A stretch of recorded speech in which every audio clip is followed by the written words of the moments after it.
Hi friends, welcome back. तो friends, अभी का वीडियो है साइक्लोन यास। यास तूफान से किन राज्यों पर पड़ेगा असर, speed, landfall, latest update, warning.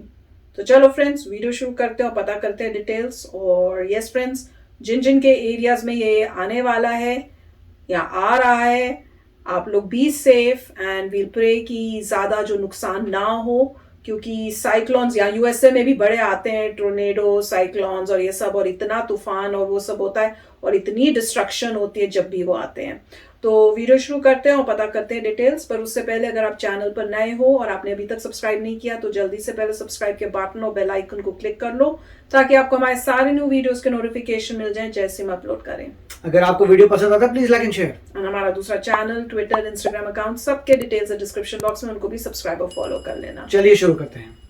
तो यास तूफान आज बंगाल की खाड़ी में पहुंचेगा। यास तूफान से निपटने के लिए हर संभव तैयारी की जा रही है। एनडीआरएफ, वायुसेना, नौसेना पूरी तरीके से तैयार है। तो यास तूफान से जुड़े हुए आपको अपडेट भी हम देंगे, लेकिन फिलहाल आप ये देखिए कि किस तरह से अब इसे लेकर हर संभव कोशिश ये हो रही है कि कोई भी नुकसान अगर होता है तो उससे पूरी तरीके से निपटा जा सके। अब इससे जुड़े अपडेट आपको दे देते हैं। आज बंगाल की खाड़ी में पहुंचेगा तूफान। 26 मई को ओडिशा, पश्चिम बंगाल के तटों को पार करेगा।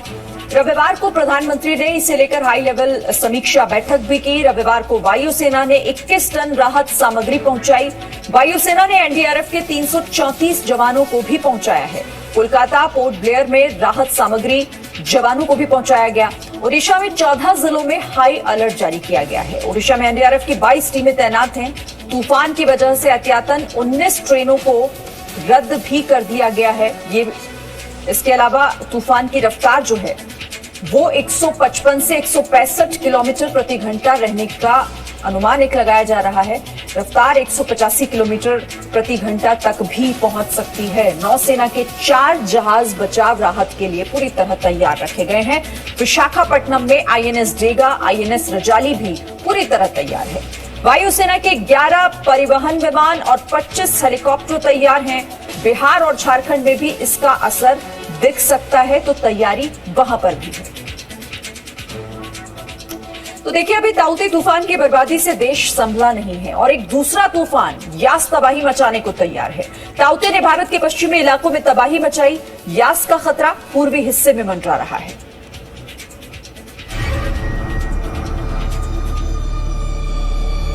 क्या हो रहा है?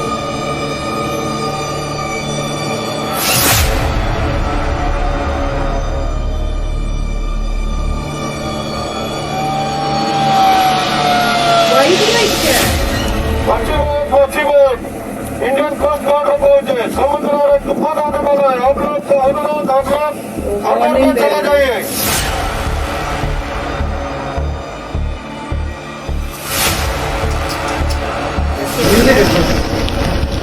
क्लियर भी नहीं है विजिबिलिटी। देखो, ताउते तूफान से बर्बादी के निशान अभी मिटे भी नहीं है, लेकिन अब यास का खतरा मंडराने लगा है। चक्रवाती तूफान यास के 26 मई को ओडिशा और पश्चिम बंगाल के तटों से टकराने की आशंका है। वेरी सीवियर साइक्लोनिक स्टॉर्म होगा। वेरी सीवियर साइक्लोनिक स्टॉर्म होने का बाद 26 मॉर्निंग में ये वेस्ट बंगाल उड़ीसा कोस्ट के नज़दीक पहुंच जाएगा और 26 इवनिंग ये वेस्ट बंगाल और उड़ीसा कोस्ट क्रॉस करेगा between Paradip and Sagar island as a very severe cyclonic storm. Bengal की खाड़ी के मध्य पूर्वी हिस्से में कम दबाव का क्षेत्र बनने की प्रक्रिया शुरू हो गई है। यही 24 मई तक चक्रवाती तूफान यास का रूप ले लेगा। चक्रवाती यास के उत्तर पश्चिम की ओर बढ़ने की संभावना है, जो 24 मई तक एक चक्रवाती तूफान में तब्दील हो सकता है। इसके अगले 24 घंटे में ये तेज चक्रवाती तूफान का रूप ले सकता है। मौसम विभाग के पूर्वानुमान के मुताबिक की वजह से बंगाल और ओडिशा में 22 से 26 मई तक भारी बारिश हो सकती है। यास तूफान के दौरान हवा की रफ्तार 24 मई को 40 से 50 किलोमीटर प्रति घंटा रह सकती है। वहीं 25 मई को हवा की रफ्तार 50 से 60 किलोमीटर प्रति घंटा रहने की आशंका है। 26 मई की सुबह यास तूफान की रफ्तार 60 से 70 किलोमीटर प्रति घंटा रह सकती है। 26 मई को दोपहर में तूफान की रफ्तार बढ़कर 90 से 110 किलोमीटर प्रति घंटा और 26 मई को ही शाम को तूफान की रफ्तार 155 से 165 किलोमीटर प्रति घंटा तक जा सकती है। जाहिर है एक बार फिर तूफान का बड़ा खतरा भारत के पूर्वी हिस्से पर मंडरा रहा है। इस तूफान से निपटने के लिए प्रधानमंत्री ने बड़ी बैठक की। इस मीटिंग में प्रधानमंत्री ने राष्ट्रीय आपदा प्रबंधन प्राधिकरण के अधिकारियों के साथ तैयारियों को लेकर चर्चा की। इस बैठक में केंद्रीय मंत्री अमित शाह भी मौजूद थे। प्रधानमंत्री ने अधिकारियों से तटीय गतिविधियों में शामिल लोगों को समय रहते सुरक्षित बाहर निकालने को कहा है। इस बैठक में गृह मंत्री अमित शाह के साथ संबंधित मंत्री भी मौजूद रहे। देखिए, ये जो साइक्लोन है ये IMD के अनुसार वेरी सीवियर साइक्लोनिक स्टॉर्म की कैटेगरी में आता है। वेरी सीवियर साइक्लोनिक स्टॉर्म का मतलब हुआ विंड स्पीड से आकलन किया जाए तो 120 से लेकर 175 तक, गस्टिंग 185 तक जा सकता है। हम लोगों को याद रखना चाहिए कि जो साइक्लोन ताउते था वो भी एक इनिशियली बहुत अंत तक भी वेरी सीवियर साइक्लोनिक स्टॉर्म की कैटेगरी में ही था। भारतीय नौसेना ने भी यास तूफान से निपटने के लिए कमर कस ली है। पूर्वी तट पर नौसेना ने 4 जहाजों और विमानों को स्टैंड बाय के तौर पर रखा है। इसके अलावा गोताखोरों का दल और मेडिकल टीम को भी तैयार रहने को कहा गया है। विशाखापत्तनम में INS डेगा, चेन्नई में INS राजाली भी किसी भी हालात से निपटने को तैयार है। ताउते तूफान के तुरंत बाद आने जा रहा ये तूफान कितनी तबाही मचाएगा ये तो वक्त ही बताएगा, लेकिन इससे बचाव के लिए तमाम तैयारियां जोरों पर है। ब्यूरो रिपोर्ट, जी मीडिया।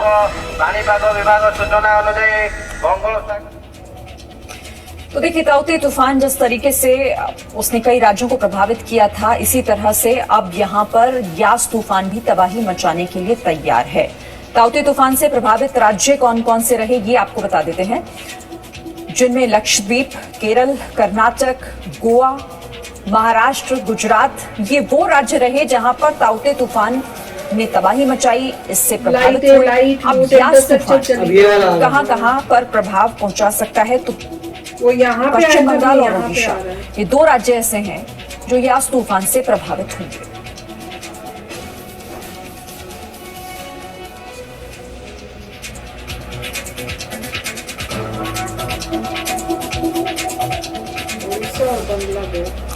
तो देखिए, एक हफ्ते में देश 2 तूफानों से सामना करेगा। पहले ताउते गया, अब यास आ रहा है। ताउते की वजह से भारी जान माल का नुकसान हुआ था, इसीलिए यास को लेकर हर संभव तैयारी भी की जा रही है।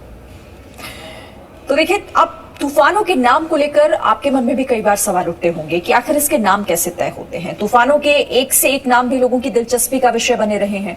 कैसे तय होता है किसी भी तूफान का नाम और कौन रखता है इन्हें, आइए देखते हैं।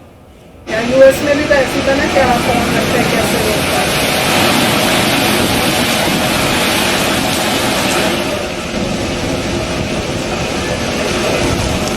तो सबको रिलोकेट नहीं कर सकते जल्दी से कि वहां से निकल नहीं सकते, बंगाल से सब निकल जाए। अभी ताउते तूफान की तबाही से देश उबरा भी नहीं था कि एक और चक्रवाती तूफान दस्तक दे रहा है।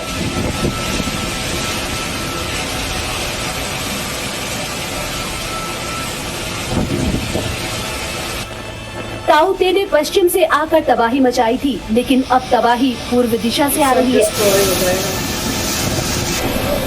और इस तबाही का नाम है यास।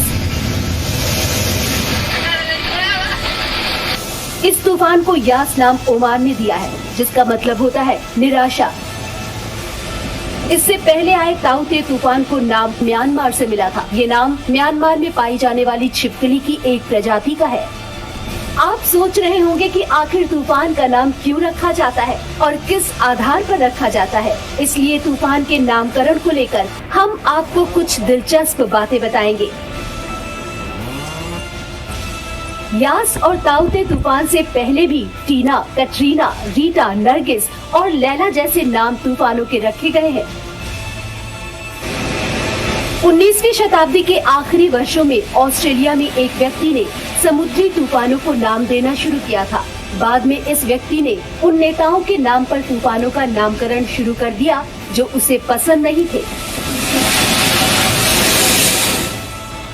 हालांकि अब तूफान को नाम देने के लिए बहुत ही औपचारिक प्रक्रिया का पालन करना होता है। अब वर्ल्ड मेटीरियोलॉजिकल ऑर्गेनाइजेशन के तहत आने वाली 5 क्षेत्रीय संस्थाएं अपने अपने इलाकों में आने वाले तूफान का नाम तय करती हैं। ये नाम पहले से ही तय होते हैं ताकि इसे लेकर लोगों को वक्त पर जानकारी मिल जाए और वो बचाव की तैयारी कर सके। भारत जिस क्षेत्र में आता है वहाँ तूफान का नाम 13 देश मिलकर रखते हैं। संयुक्त राष्ट्र आर्थिक और सामाजिक आयोग एशिया और प्रशांत पैनल ऑन ट्रॉपिकल साइक्लोन में 13 देशों के सदस्य हैं।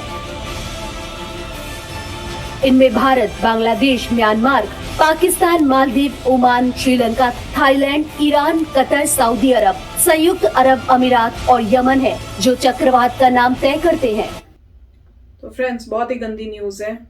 और मुझे याद है जब वो पिछला हुआ था तो हमारे जो वहां पे रहते थे उन्होंने बताया था कि उनका इंटरनेट, लाइट सब मेरे ख्याल से एटलीस्ट 2 या 3 दिन तक तो उनको प्रॉब्लम हुई थी, मुझे जहां तक याद आ रहा है।